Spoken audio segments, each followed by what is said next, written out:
Welcome back. If you've just joined us, you're watching the news at 10 on Channels Television, coming to you live from Lagos. And now to some of the pictures you sent to our eyewitness portal. First is this one from Inigo Street in Cement Bus Stop in Lagos. Our eyewitness reporter says that this pole was about to fall this morning. But at about 6 p.m. Nigerian time, the electric company in charge of the zone was seen fixing the fallen electric pole. It wants to praise this action. And still in Inigo State, this one is coming from Bookshop Building, CMS. Our eyewitness reporter says that fire incident occurred at this building. He wants firefighting equipment to be installed in a structure like this one. Next is this picture from Ajaokuta Expressway to Niger Bridge in Kogi State. Our eyewitness reporter wants the authority in charge of this highway to fix it. And finally is this one from Airport Road in Abuja, the Federal Capital Territory. Our eyewitness reporter wants the FRSC to stop this act of truck drivers overloading their trucks with loads and also carrying people. We do sincerely thank you for sending those pictures, as we ask that you keep them coming. The chairman of the People's Democratic Party, the PDP, Senator Alimodu Sharif, has described his victory at the appeal court in Port Harcourt as a victory for the party. According to him, the interest of the party supersedes his office as the national chairman of the party and is willing to relinquish the position for the party to move forward. He told journalists in Abuja that he will be consulting with other leaders of the party to end the leadership tussle. The victory or the verdict of the Court of Appeal in Port Harcourt is victory for all. There's no loser. What happened yesterday is beginning of all the goodies that will come for the PDP. Sharif is not the winner. McCarthy is not the loser. And I want to assure you, this party will come back to the position of 1999 very soon.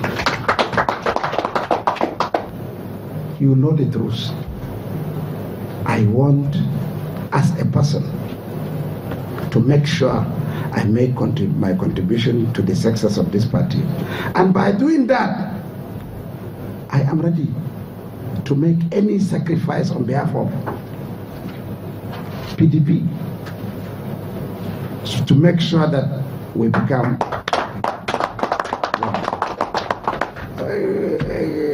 we just are doing because we want impunity to stop.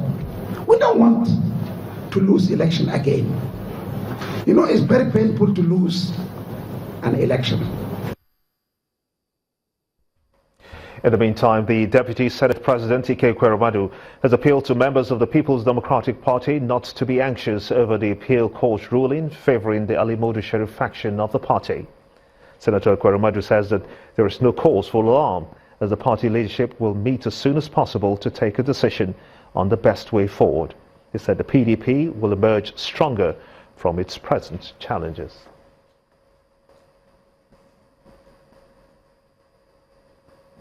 A new collaboration between the Inigo State government and the Australian government is in progress, and the intention is to fine-tune bilateral relations for strong economic ties.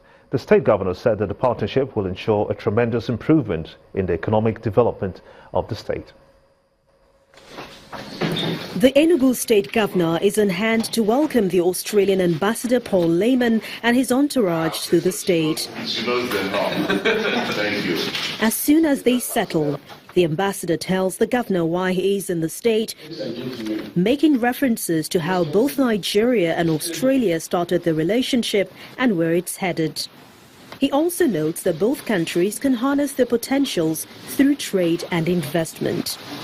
The future of our two countries in this 21st century, both of us being strong anchors for economic and political anchors in our respective regions, of course Nigeria in Africa and Australia in the Western Pacific. Governor Ifeanyi Ugwuanyi is excited about the new relationship and tells the envoy that the state is ready. We have indeed been telling the world that the Inigo State is ready for business. To this end, we have continued to invest profoundly in such areas as security, infrastructural development, environmental improvement, expansion and regularization of social services, intellectual development, skill acquisitions, etc., all of which we believe will help sustain a conducive environment for business operations to flourish in the state. Before this meeting, the Australian ambassador had visited the College of Immaculate Conception, where he donated some equipment to visually impaired students. The principal of the school, Reverend Dr. Nnamdi Nwankwo, while handing over the equipment to some visually impaired students, asked them to make the best use of it. HP computers equipped with Java so that the visually impaired could read and use it properly. It's also equipped with Open Book, which is another program for the visually impaired. With this commitment from both parties, Inigo State appears set to cash in on this opportunity to fast-track its socio-economic growth.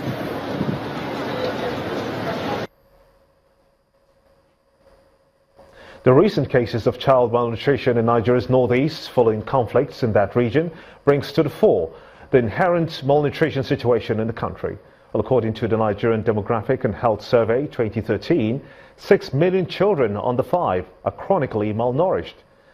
On our Focus on Health tonight, our correspondent Yomi Otaigwe reports that inappropriate feeding practices and infections are some of the mitigating factors against good child malnutrition.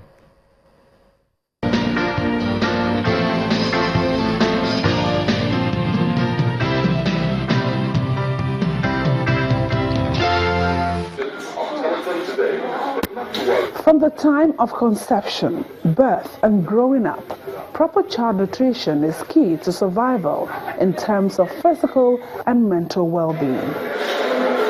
While the foundation of good nutrition for the child is set by the mother during pregnancy, the building blocks are laid first through exclusive breastfeeding of the child for the first 6 months of life and followed by the introduction of complementary foods that are appropriate and nutritionally adequate, except otherwise medically indicated. 3 years, the formation of the brain is complete. There's nothing to add again, there's nothing to remove. But the process starts from the uterus, which therefore means that the mother, during pregnancy, must take the right complement of nutrients, particularly protein, which will aid normal development of the brain. There is a particular protein in the brain that we have found from research to be linked to learning. That protein is called protein S100. That protein synthesis starts from the uterus, and the synthesis is complete 2 years after the child is born. If the child's brain was formed without full recourse to that particular protein, the tendency for the IQ, what you call intelligent quotient, of that boy to be raised becomes suspect. According to UNICEF, the first 1,000 days of a child are recognized as a critical period during which adequate nutrition should be provided for the child to achieve optimum development and full potential. A child needs macro and micronutrients, especially vitamin A, iron, iodine, zinc, and folic acid that are available in local foods. We encourage our children to be placed on foods that are rich in protein. For example, beans, legumes. Child is given a right amount of meat, eggs, fish, and then fresh fruits, vegetables with the right complement of starchy content. But this should be regular. This should be given to this child on a regular basis. Some children are denied of protein or protein-rich foods. There are some system cultures in Nigeria that believe that giving a child protein foods such as eggs, fish, or meat will make that child to become a thief. So such kids are deprived of this essential nutrient. Our kids will take more of this meat than the adults. While a few children suffer from obesity, the Nigeria Demographic and Health Survey 2013 shows that in the country, 37% of children under age 5 are stunted and 29% underweight owing to inappropriate feeding practices. Let children learn to appreciate vegetables and fruits in their food. And if you need to snack at all, let us snack on healthy things like an apple, carrots, things like that. And if you don't want to snack on fruits, because children might think it's boring, there are some snacks that we may have around that are not necessarily oil-laden.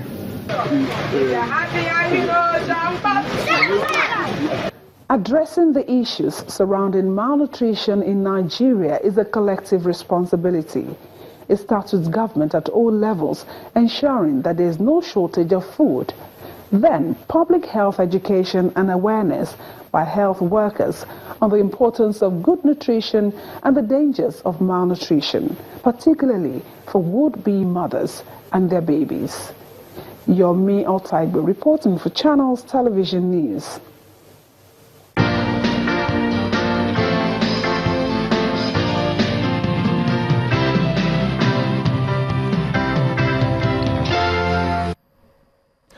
There has been a series of demonstrations in the U.S. Capitol against what some of the residents perceive as President Donald Trump's hardline immigration enforcement policies. The organizers say that they will continue to push for the administration to respect the rights of immigrants who for many years have worked hard to help build a prosperous country. Our correspondent in Washington, Ayotunde Balogun, tells us more. These protesters, who are immigrants working in Washington, D.C., say this demonstration is meant to show their importance to society. What do you want to say to Donald Trump? Come in the middle and tell us. Channels Television earlier spoke with some of the protesters who called this event a day without immigrants, as they shut down their businesses, while some schools were even closed, as students came out to show solidarity. Day without immigrants is to send a very loud message to the leadership of this country that if they're going to make decisions that affect all of us immigrants, that they have to think twice. A lot of our African American students, we brought them here to support their immigrant classmates. The demonstration, it seems, hasn't been noticed by policymakers in the Capitol for now. But then the organizers say that this is a movement, and they're determined to make this event an ongoing campaign. Our way of being able to show our power is with our voices, with our bodies, with taking up the streets, with being able to demonstrate our strength as we come together. And so that's why today is very important. We're on high alert. We're on high alert because we want to be prepared for anything that the new president might throw at us and the minute that he does. Latinos, Africans, Asians, you name it. They are here to say that immigrants play a key role in what America is today. And they are hoping that their demands, when it gets to policymakers and, of course, the administration of Donald Trump, their voices will certainly be heard. From Washington, D.C., Ayotunde Balogun reporting for Channels Television News. On the News at 10 returns, Nigeria's capital market solicitors, regulators and other operators to discuss structured financial products at the summit in Lagos next week. That's on Business News. Join us again.